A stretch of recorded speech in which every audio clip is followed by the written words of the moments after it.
I'm finally filming this. I've been trying for like so long. As you can see, I'm using a new microphone, and also I'm filming with my phone, which is very new to me. I always film with my webcam, and I'm not seeing myself at the minute, which is quite strange. And I apologize if it's not like the best quality, because it's, as I say, it's the first video I'm filming like this. So actually today I was browsing through some old pictures because my Google Drive was full, so I needed to sort that out, and I came across my very first videos. It was embarrassing but also cute, because I thought at the time I thought it was super awkward. I thought I was being like awkward, like embarrassing.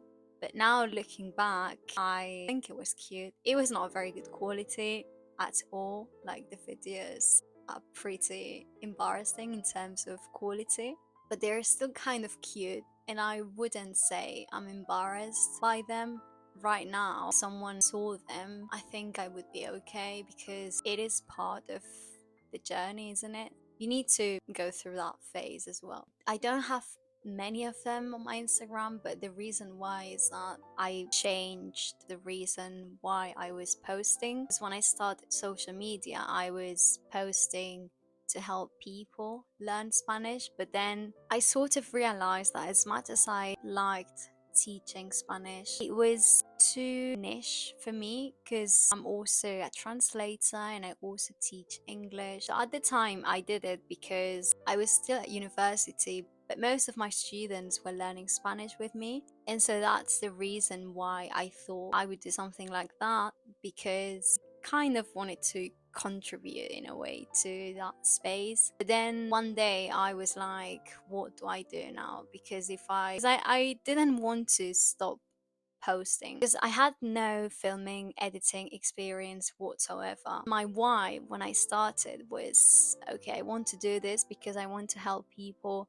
have some meaningful input, because that's what I noticed my own students needed. But then I also wanted to talk about books, and I also wanted to talk about translation, languages in general, and a more contrastive linguistics approach, if that makes sense. And for a while I didn't change. I just took a little break because I didn't really know what to do. I also thought about maybe teaching English, but obviously I can't just do everything. There's always something else you could be doing, and it has taken me a while to feel comfortable now with what I'm doing on social media. But right now I'm really enjoying it, and I want to keep doing it. And I think that's the most important thing, whether you feel good about it, whether you are enjoying the process. And right now I'm very happy because I'm talking about the things that I'm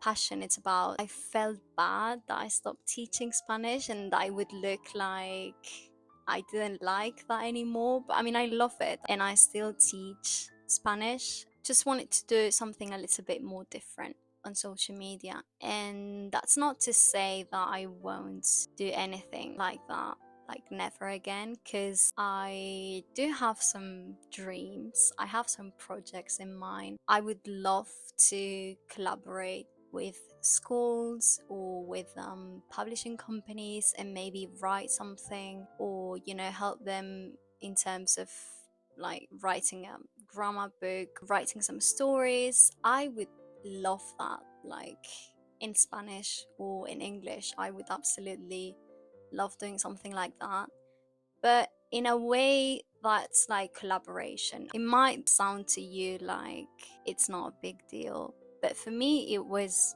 scary because I had put so much effort, so much energy into that project. I even changed my name. If you've been following me for a while, you know that I used to be Español con Paula on Instagram, and then I changed it. For a while I felt like a failure. I kept thinking that a lot of people would think of me like she doesn't know what she's doing. You know what I take away from this? My takeaway from this is that when you don't know what to do, you should always do what's scary.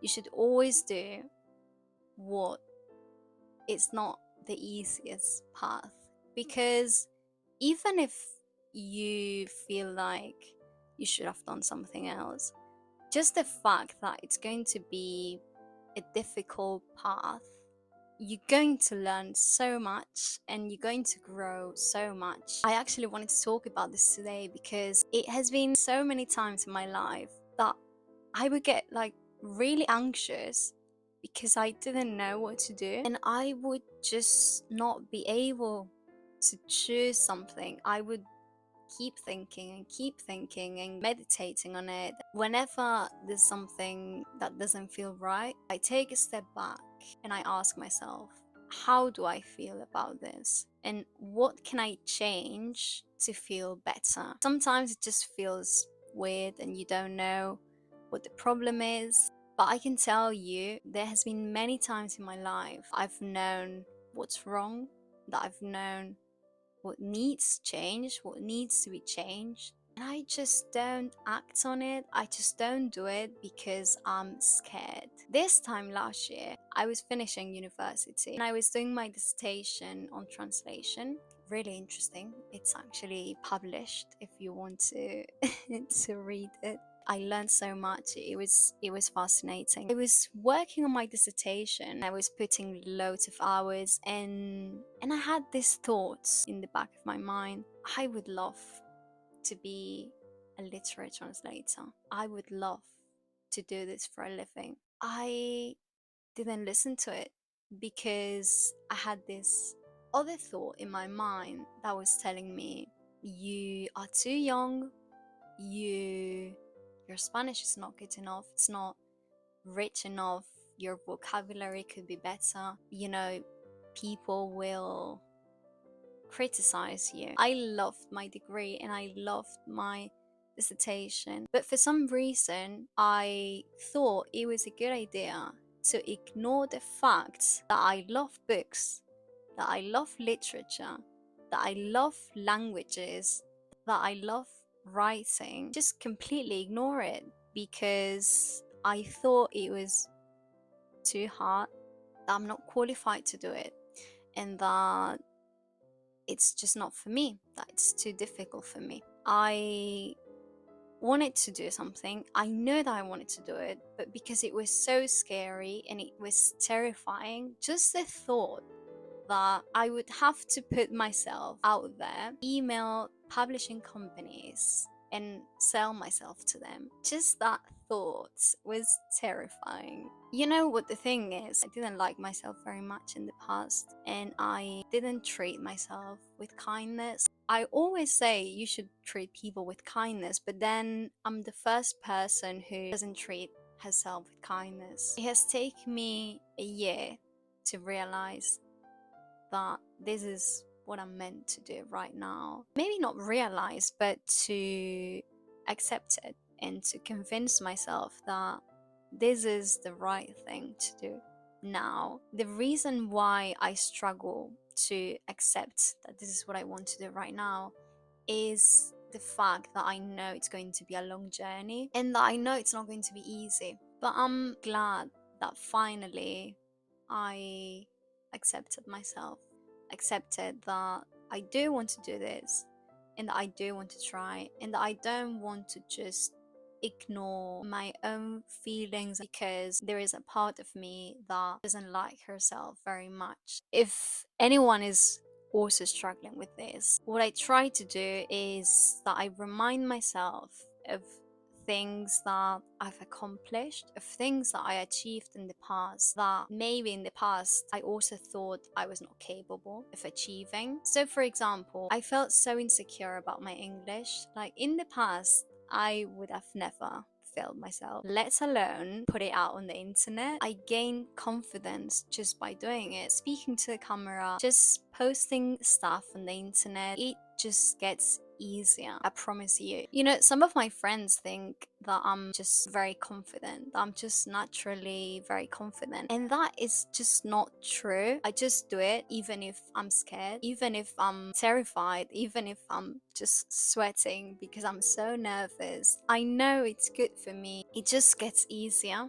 It's a bit like, you know, when you're in school, every year it's a bit more difficult, but because you know more, you have more knowledge, it's also not more difficult. It would be more difficult for your past self. Anything that's new is going to be a bit difficult. There's going to be some challenge in one way or another. You do something you don't feel comfortable with, but the more you do it, better you get at it, also the more confident you feel. And so for me, I've experienced this with posting on social media, but I'm actually so thankful I did, because I've got many opportunities, especially work-wise, that I would not have had otherwise. And I also feel very grateful because I can connect with people who I share interests with, which is hard. Maybe your close friends maybe don't necessarily share your hobbies.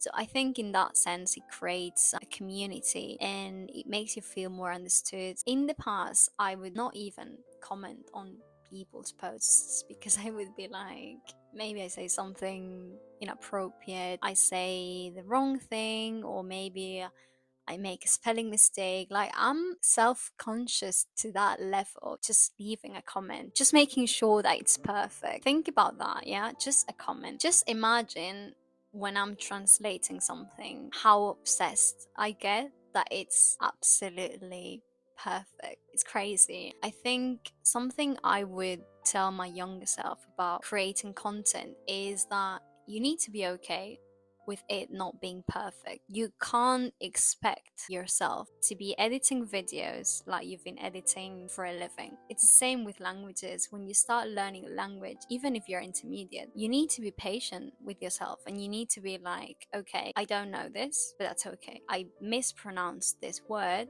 but that's okay because I'm learning. Now I know this, so I will get better. So mindset is just so important. I can't emphasize it enough. And so now when I don't know what to do, I'm always going to ask myself whether I'm not doing it because I'm scared or really I just don't know what to do. For me at least, oftentimes I can't make a decision. It has to do not with the decision itself, but more with my core beliefs about myself. It was not that I didn't know. I knew what I was more excited about. It was more challenging and it would challenge my beliefs about myself, and it would question my core beliefs about who I am and my insecurities. This week I had a meeting and it was so scary, but I just did it. It felt good. Sometimes you need to prioritize the long term over the short term, and you need to be okay with being uncomfortable in the short term. Sacrifice your comfort zone in a way, and maybe not that you will feel more comfortable, but that you will grow. For example, when I was 19, I moved to the UK to work as an au pair. I didn't know this family and I was like, at the time, what am I even doing? I remember we FaceTime to get to know each other. I was sweating, like I got so nervous, and I just went to the UK and it was a beautiful experience. It was one of the best experiences.